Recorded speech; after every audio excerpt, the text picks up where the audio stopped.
वीर महाराणा प्रताप एक ऐसा नाम जिसको सुनकर किसी के भी दिल में देश प्रेम का जज्बा पैदा हो जाए, भला हो भी क्यों ना। भारत के इतिहास में राजपुताना की गौरवशाली गाथा स्वर्ण अक्षरों में लिखी हुई है।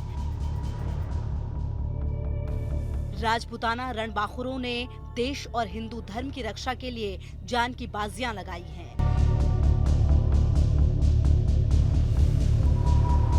मेवाड़ की धरती पर महाराणा सांगा, महाराणा कुंभा, बप्पा रावल, उदय सिंह, महाराणा हम्मीर और वीर महाराणा प्रताप जैसे युद्धवीरों की कहानियां बच्चे बच्चे की जुबान पर रटी हुई है।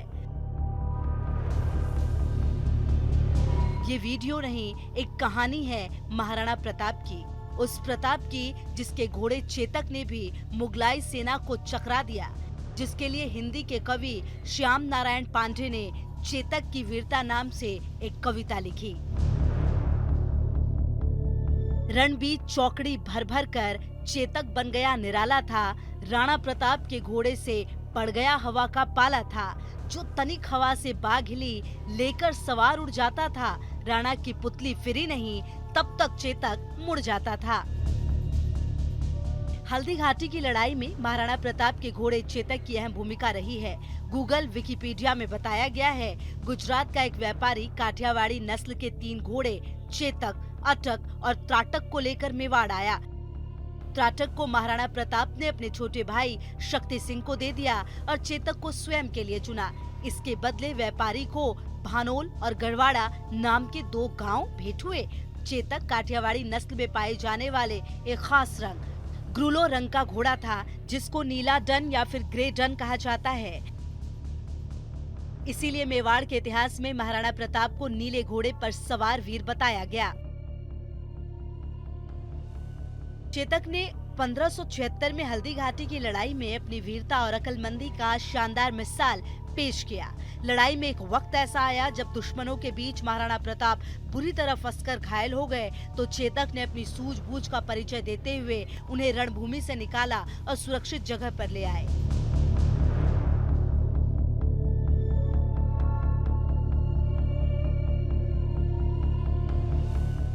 हिंदी कवि श्याम नारायण के महाकाव्य हल्दी घाटी में चेतक की वीरता के बारे में बताया गया है। कैसे लड़ाई के दौरान चेतक ने एक उफनते बरसाती नाले को लांघकर महाराणा की जान बचाई और वीरगति को प्राप्त हुआ।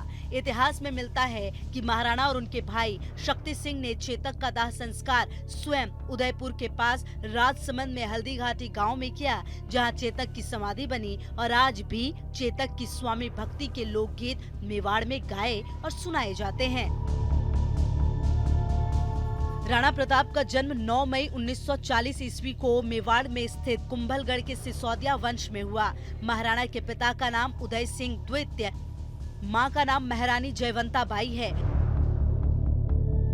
महारानी जयवंता बाई पाली के अखेराजा सोंगरा चौहान की बेटी थी। शादी से पहले जयवंता बाई का नाम जीवंत कंवर नाम था, जो कि शादी के बाद बदलकर जयवंता बाई कर दिया गया।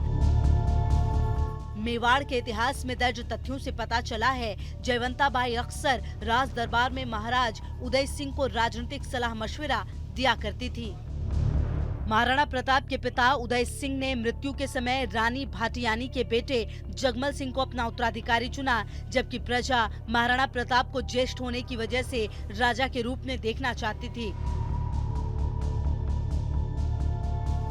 उधर मुगल राजा अकबर तेजी के साथ कई राज्यों पर जीत हासिल करता हुआ मेवाड़ की तरफ बढ़ रहा था, लेकिन राजा जगमल सिंह ने इसके प्रति कोई खास रुचि नहीं दी, बल्कि भोग विलास में डूब गया। इधर बादशाह अकबर के लगातार हमलों से राज्य की प्रजा में भय बैठ गया।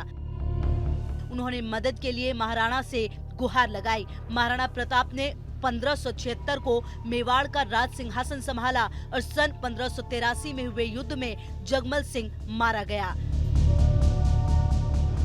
सत्ता से बेदखल होता देख महाराणा प्रताप के सौतेले भाई जयमल ने अकबर से हाथ मिला लिया। भारत के इतिहास में जब जब पृथ्वीराज चौहान की बात होती है, तब तब जयचंद को एक धोखेबाज, गद्दार या फिर देशद्रोही के नाम से पुकारा जाता है। ठीक वैसे ही मेवाड़ में आज भी अगर कोई किसी को धोखा देता है तो उसकी तुलना जयमल के साथ की जाती है। मुगल बादशाह अकबर ने रणनीति बनाई कि मेवाड़ को बिना युद्ध ही जीतना है, जिसके लिए उसने कूटनीति के तहत महाराणा प्रताप के पास कई बार समझौते के लिए संदेश भेजे, लेकिन प्रताप ने ऐसे किसी भी समझौते को स्वीकार करने से इनकार कर दिया। इसी वजह से अकबर के साथ महाराणा प्रताप का 18 जून 1576 को हल्दी घाटी मैदान में ऐतिहासिक हल्दी घाटी युद्ध हुआ। इतिहास के पन्नों में हल्दी घाटी की लड़ाई में चेतक घोड़े की खास बातें स्वर्ण अक्षरों में लिखी हैं। बताया जाता है महाराणा ने चेतक के चेहरे पर हाथी का मुखौटा लगा दिया, जिससे मुगलों की हाथी सेना में भ्रम फैल गया। इस लड़ाई में महाराणा प्रताप ने 81 किलो वजन के भाले का इस्तेमाल किया और उनकी 2 तलवारों का कुल वजन 208 किलो था। इस युद्ध को लेकर अधिकतर इतिहासकार इस बात पर सहमत हैं कि महाराणा प्रताप की सेना ने हल्दी घाटी का मैदान नहीं छोड़ा, जिसका मतलब होता है युद्ध मेवाड़ वीर महाराणा प्रताप ने जीता।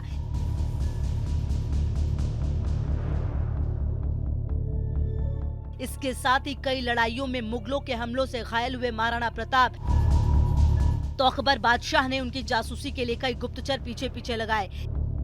एक जासूस ने बादशाह को बताया कि घायल प्रताप अपने घाव जंगली जड़ी बूटियों से भर रहे हैं और खाने में घास फूस की रोटियां खा रहे हैं। मुगल कवि अब्दुल रहीम खान खाना ने लिखा है, ये सब सुनकर अकबर का दिल भी पसीज गया और उसने महाराणा प्रताप को महान बताया। News nation bureau.